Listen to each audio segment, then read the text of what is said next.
Hello, this is Jennifer Vanderbeek, Imagine Artist in Residence, and in today's video, I want to show you how I created this painted desert scene using the wonderful VersaFine Clair.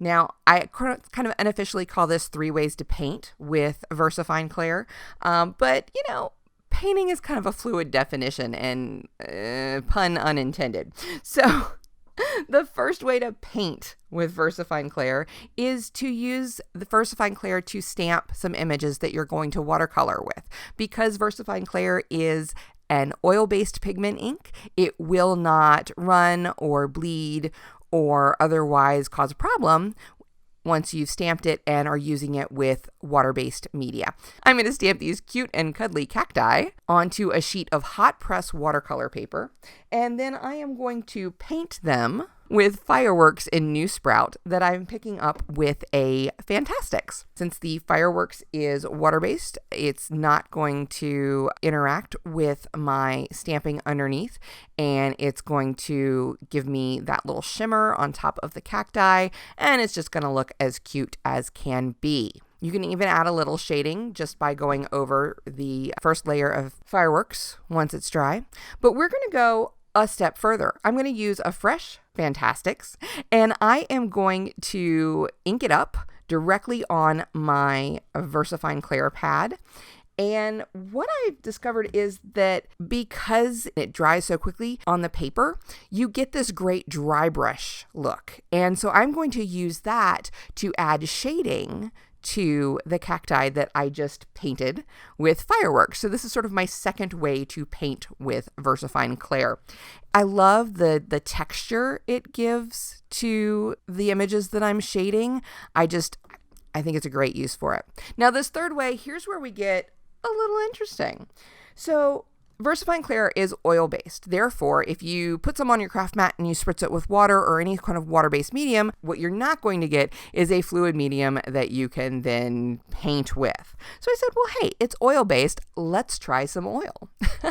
So I have tapped some VersaFine Clair directly onto my craft mat, and I have mixed in, now this is just plain olive oil. And I have mixed it together with my palette knife. I'm going to use the palette knife to sweep it across my paper, and I've started with Pine Cone, and now I'm going to do the same thing with Glamorous, and I am going to build up my color. For this particular composition, I was inspired by being out in Arizona for Creativation, the mountains and the cacti and the desert. I'd never been in the desert before. So yes, that's definitely my inspiration here. The weird red that I have kind of draping into the bottom, I don't know what I was doing with that. I'm going to fix that in a minute. But, you know, I figured I'm going to show you the whole process, not just the parts that I'm proud of. I created the ground, the desert sand with cheerful VersaFine Clair, and then I went in with Warm Breeze to create my sky. I liked the interesting texture of the Warm Breeze when I scraped it down the paper, but I wanted a little bit more control. So I got out one of my sponge daubers, and I used it first with the oil diluted VersaFine Clair that was on my craft mat. And then I moved to using it direct from the ink pad when I wanted to build up the color more. So again, I think it was kind of an interesting play. I trimmed my background image to kind of improve the composition, kind of tighten it up a little bit. And now I have fussy cut my cacti as well. And I am adhering them down with a combination of on-point glue and foam tape. And I'm going to go back in with that Fantastix that I have with the rainforest ink and add a little bit of shading underneath my cacti and a couple more details. And I'm going to call it done. I hope you've enjoyed this video and that it's giving you some ideas on new and different ways to use your VersaFine Clair stamp pads. As always, for more tips and inspiration, please point your browsers to imaginecrafts.com.